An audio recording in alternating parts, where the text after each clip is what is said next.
मेरी लाइफ का सबसे सबसे पहला एक हॉन्टेड इनकाउंटर था मेरे लिए, और मैं उन दिनों छोटा ही था।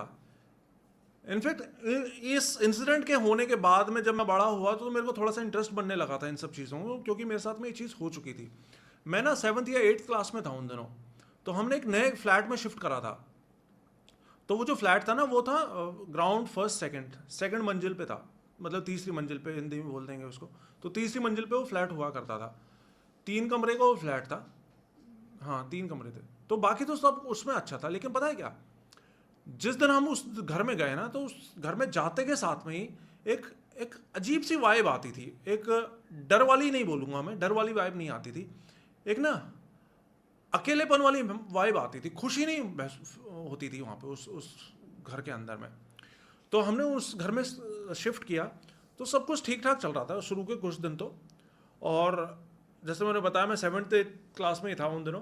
तो उन दिनों रात के टाइम पे केबल वाला हमारा नई नई फिल्में लगाता था, क्योंकि नई नई फिल्में केबल वाले लगा देते थे और रात में हाँ, लगाते थे। रात को लगाते थे। हाँ ये पुराने 90s की हाँ बात हाँ, है। तो उन्हीं तभी की बात है ये। 90s किड्स समझेंगे ये वाली बात को। हाँ। तो तो मेरी आदत थी, जो टीवी था हमारा वो बाहर वाले कमरे में लगा हुआ था, हमारे ड्राइंग रूम में, और वहाँ पे कोई सोता नहीं था। तो मेरी आदत थी, मैं रात में अकेला उसमें वहाँ पे जाके अपना वो मूवी वूवी देखता था।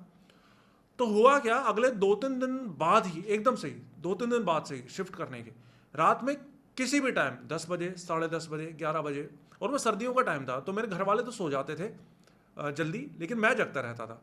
तो किसी भी टाइम बाहर हॉल से पायल बजने की आवाज़ सुनाई देती। क्या बात करे और भाई, ये आपने खुद सुनी है? खुद अपना एक्सपीरियंस बता रहा हूँ, एक एक वर्ड बिल्कुल सच बताऊंगा। हाँ। सिर्फ अपनी स्टोरी का नहीं, आगे आने वाले जितनी भी बातें बताऊंगा ना, बिल्कुल सच बताऊंगा, कुछ झूठ नहीं बोलूंगा। इतनी क्लियर आवाज़ सुनती थी ना वो, इतनी क्लियर, आप यकीन नहीं मानोगे, जैसे आपके साथ में कोई जो है औरत पायल पहन के चल रही है। और वो इस तरीके से आती थी जैसे कि वो जानबूझ के चाहती है कि आप उसकी आवाज़ सुनो, इतनी क्लियर आवाज़ आती थी। और जैसे कि बताते हैं ना कि रात में 12 बजे, 3 बजे ही ये सब चीज़ें एक्टिव होती हैं, ऐसा नहीं था। रात में 9:30 बजे, 10 बजे, 10:30 बजे, 11 बजे, किसी भी टाइम में वो आवाज़ आती थी, और बहुत ही क्लियर आवाज़ आती थी।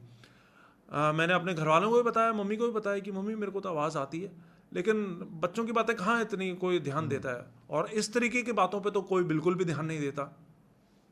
तो कोई मेरी बात पे ध्यान नहीं देता था। लेकिन मेरे को, हालांकि उस सिर्फ आवाज़ आती थी, कभी कुछ दिखा नहीं। मैंने देखने की कोशिश भी करी जब आवाज़ आती थी हॉल में लाइट वाइट जला के, लेकिन कुछ दिखता नहीं था, लेकिन आवाज़ बहुत क्लियर आती थी। और हम ज़्यादा समय तो नहीं रहे थे, 6-7 महीने ही रहे थे वहाँ पे। और इस दौरान हमने कुछ चीज़ें भी नहीं खरीदी थी। हमने एक नया कलर टीवी भी खरीदा था उन दिनों, और पापा ने मेरे को एक नई साइकिल भी दिलाई थी। तो ऐसा नहीं है कि कुछ बुरा हुआ था हमारे साथ में वहाँ पे, शायद इसलिए कि हम लंबे समय तक वहाँ पे नहीं टिके। लेकिन वो आवाज़ इतनी क्लियर आती थी कि बहुत ही क्लियर आती थी। फिर क्या हुआ, हमने 6-7 महीने बाद वो फ्लैट खाली कर दिया। एक्चुअली गवर्नमेंट कॉलोनी थी, तो हमें फिर एक नीचे वाला फ्लैट मिल गया, ग्राउंड फ्लोर वाला, क्योंकि वो ऊपर था, लिफ्ट थी नहीं, तो ऊपर जाने में प्रॉब्लम होती थी, तो हमने नीचे वाला ले लिया। तो हमारे बाद में जो फैमिली आई ना वहाँ पे, उनको भी आवाज़ सुनाई देती। फिर वो जो लड़का था जो नई फैमिली में आया था, वो मेरे क्लासमेट तो नहीं था, लेकिन वहीं रहता था, हम एक साथ खेलते थे, दोस्त था वो मेरा। तो एक दिन बातों बातों में उसने मुझसे पूछा कि यार तुमको आवाज़ नहीं आती थी उस घर से? मैंने कभी, मेरे को तो आती थी। तो उसने बताया हमें भी आती है आवाज़, और मेरे तो पूरी फैमिली को आती है आवाज़। तो फिर वो लोग थे, मतलब ब्राह्मण फैमिली थी वो, तो उनके जानने वाले थे, तो उन्होंने पता करवाया कि भाई क्या प्रॉब्लम है यहाँ इस फ्लैट में। तो पता चला, तो क्या पता है क्या पता चला, उस फ्लैट के अंदर 4 औरतों की आत्मा थी। एक आत्मा नहीं थी, 4 औरतों की आत्मा थी उस फ्लैट के अंदर। उसके बाद फिर मुझे नहीं पता कैसे, कोई हिस्ट्री थी उधर? भगवान जाने क्या था क्या नहीं था, पता नहीं। कैसे पता चला कि 4 वो आत्माएं? किसी से पूछा ना उन्होंने, जिन बाबा से, हाँ। जिसको नॉलेज होती है इन सब हाँ। चीज़ों की, तब उसने बताया कि भाई आपके में 4 औरतों की आत्मा घूम रही है। तो उसकी फट गई होगी। तो लेकिन उन्होंने खाली नहीं करा वो फ्लैट, क्या पता उन्होंने क्या इलाज करवा लिया। मैं तो हाँ। खैर छोटा ही था उस टाइम पे, मैंने बताया ना 7th या 8th में था मैं उस टाइम पे। तो मुझे नहीं पता उसके बाद में क्या हुआ क्या नहीं हुआ, उनका इलाज करवाया नहीं करवाया, लेकिन वो काफ़ी लंबे समय पर तक ये रहे। आपने खुद वो आवाज सुनी बिल्कुल थी? बिल्कुल। और ऐसा मेरे को ना बहुत सारे व्यूअर्स ने भी ये स्टोरीज, इस टाइप की स्टोरीज भेजी हैं कि उनको पायल की आवाज़ सुनाई देती है। तो कमेंट्स में कई बार लोग बोलते हैं कि नहीं नहीं, ऐसे थोड़ा ना आवाज़ होती है पायल की आवाज़, ये सब झूठ होता है। लेकिन भाई मेरे साथ खुद हो चुका है ये चीज़, तो मैं तो जानता हूँ ये झूठ नहीं है, ये बिल्कुल 100% रियल है। पायल की आवाज़ आती है, और ऐसा नहीं है कि वो तुक्के से आपको आ जा रही है, आपको आ रही है ना आवाज़, तो वो चीज़ जानबूझ कर सुना रही है आपको, और वो आपका ध्यान अपनी तरफ लेकर आना चाह रही है। हाँ। किस रीजन से, किस मकसद से, ये आई एम नॉट श्योर, लेकिन वो जानबूझ के आपका ध्यान अपनी तरफ लेकर आ रही है, ये पक्का है। थोड़ा सा मेरे को डर लगा।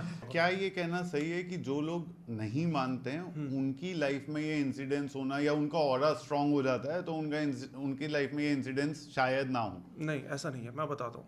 सबसे पहले मैं आपको पैरानॉर्मल के बारे में थोड़ा सा बता दूँ। देखो, बहुत से लोग हैं जो कि पैरानॉर्मल को नहीं मानते, विच इज़ ओके, और मेरे हिसाब से अगर वो पैरानॉर्मल को नहीं मानते ना तो ही उनके लिए अच्छा है, क्योंकि वो नहीं मानते तो उनके दिमाग में फिर डर नहीं आता, वो रात में अकेले बैठ सकते हैं, घूम सकते हैं, वो एक तरह का डर नहीं आता। अब मेरे जैसा इंसान, तो मुझे तो पता है इन सब चीज़ों के बारे में, तो मैं तो शमशान में नहीं जाऊँगा रात में, क्योंकि मेरे दिल में डर रहेगा, उनके दिमाग में डर नहीं रहेगा।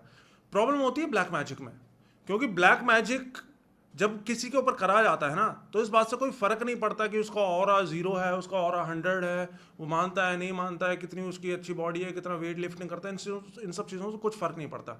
अगर उसके ऊपर ब्लैक मैजिक कर दिया तो 100% उसके ऊपर इफेक्ट पड़ेगा, चाहे वो कितना भी बड़ा इंसान हो, रिच इंसान हो, गरीब हो, कुछ भी हो, उससे कोई फ़र्क नहीं पड़ता। प्रॉब्लम आती है ब्लैक मैजिक में। पैरानॉर्मल को मानने ना मानने से कोई फ़र्क नहीं पड़ता किसी को। हालांकि थोड़ा सा रिस्क हो जाता है, क्योंकि कोई इंसान पैरानॉर्मल को नहीं मानता तो वो कई बार रिस्क मतलब इस तरह की चीज़ों में रिस्क ले लेते हैं, जैसे कि रास्ते में किसी का उतारा पड़ा हुआ है तो वो पैर वैर मार दिया उसको, या फिर और कई तरह की चीज़ें होती हैं, क्योंकि नहीं मानते हैं ऑब्वियसली, तो वो डरते भी नहीं है, तो वहाँ से थोड़ा सा रिस्की हो जाता है। लेकिन सिर्फ ना मानने की वजह से आपके साथ में कुछ हो जाएगा, ऐसा नहीं होता। प्रॉब्लम ब्लैक मैजिक से स्टार्ट होती है। ब्लैक मैजिक हो गया फिर आप नहीं बच सकते, फिर आप चाहे किसी भी मंदिर में चले जाओ, किसी भी भगवान को पूछ लो, आपको इलाज नहीं होगा जब तक आप किसी एक्सपर्ट के पास नहीं जाओगे जो कि ब्लैक मैजिक का उतारा करेगा। आप चाहे कितने भी रिलीजियस इंसान क्यों ना हो। बहुत एक ये मानना है लोगों का कि अगर हम भगवान को बहुत मानते हैं, मंदिरों में जाते हैं, तो हमारे ऊपर ब्लैक मैजिक का असर नहीं होता।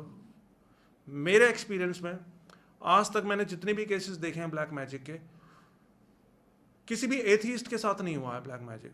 सब भगवान को मानने वाले थे, रिलीजियस लोग थे जिनके साथ ब्लैक मैजिक हुआ है, और उनकी लाइफ आगे एक पॉइंट के बाद तो डेथ्स हुई हैं, पूरे के पूरे खानदान खत्म हो गए हैं ब्लैक मैजिक। जैसे कोई बताओगे जो आपको? मैं बताऊंगा। तो जैसे कि एक स्टोरी मुझे भेजी थी, बांग्लादेश से भेजी थी एक मेरे व्यूअर ने। ये छोटी स्टोरी है, इसके बाद मैं कुछ बड़े इंसिडेंट्स भी बताता हूँ आपको। तो वो लड़का मुस्लिम फैमिली से बिलोंग करता था, वो बहुत ही रिच फैमिली थी उनके इलाके को, बहुत ही, और वो इकलौता लड़का था उसके फादर बिजनेसमैन थे। और बाय चांस की बात है कि उनका जो वो था घर का, मतलब नौकर नहीं बोलूँगा, नौकर इज़ अ डेरोगेटरी वर्ड, लेकिन जो भी उनका काम वाम करता था उनके घर पे, वो बाय चांस की बात है हिंदू था। हालांकि इसमें हिंदू मुस्लिम का एंगल है नहीं, लेकिन जस्ट मतलब फैक्ट्स राइट रखने के लिए मैं ये बता रहा हूँ। तो वो जो काम वाला था ना उनका, वो हिंदू हुआ करता था, और वो इन सब चीज़ों का जानकार था। तो हुआ क्या, वो जो इकलौता लड़का था उस बिजनेसमैन का, उसकी धीरे धीरे तबीयत खराब होना स्टार्ट हो गई। तो उस लड़की की ना बॉडी, वो तबीयत खराब होना स्टार्ट हो गई, कुछ भी खाता उसको उल्टी हो जाती, और धीरे धीरे उसका वेट जो है वो डाउन होने लग गया। तो उनके ना कई प्रॉपर्टीज़ थी उनकी, तो वो जो काम करता था वो उनकी प्रॉपर्टी पे नहीं रहता था, वो किसी दूसरी प्रॉपर्टी पे रहता था। तो एक दिन बाय चांस की बात है कि उसको उस प्रॉपर्टी पे आना हुआ जहाँ पे कि वो लड़का रहता था। तो जब उसने उस लड़के को देखा तो देखते ही बता दे कि भाई आपके ऊपर तो कुछ किया हुआ है। और उस टाइम तक उस लड़के को ना भूख लगती थी ना प्यास लगती थी, बहुत उसका वेट रिड्यूस हो चुका था।